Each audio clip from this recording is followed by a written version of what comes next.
আমাদের ফ্যামিলির প্রত্যেকটা মানে গর্ভবতী সদস্যরই মানে গর্ভে সন্তান থাকাকালীনই ব্লাড দেওয়া লাগছিল।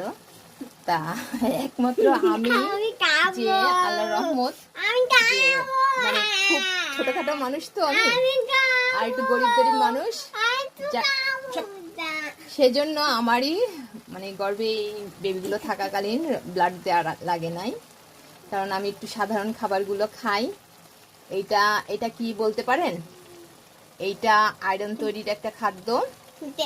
আরো দেখাই, আমার ঘরে যে সব সময় এইগুলো থাকে আর এইগুলো খাওয়া পড়ছিল, যার কারণে হচ্ছে ব্লাডের সমস্যাগুলো আমার হয় নাই।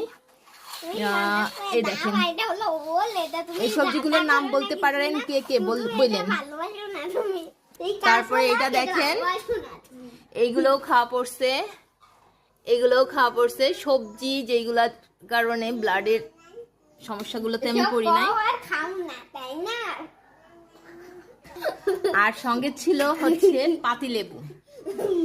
এরা যখন আমার গর্ভে ছিল তখন আমার পাতিলেবুর প্রতি যে এত লোভ আর এত মানে ভালো লাগা কাজ করেছিল, মানে আমার ওইটা একটা পছন্দের খাবার ছিল, যে কাঁচা কাঁচা ওই লেবুগুলো আমি খাইয়া ফেলাতাম। মানে আমি রাতের বেলায় গন্ধ পাইতাম, মানে মনে হতো কি কখন খাবো। আমরা লেবু নাম বলতে পারলে বললেন, এগুলোর নাম কি? এর নাম হলো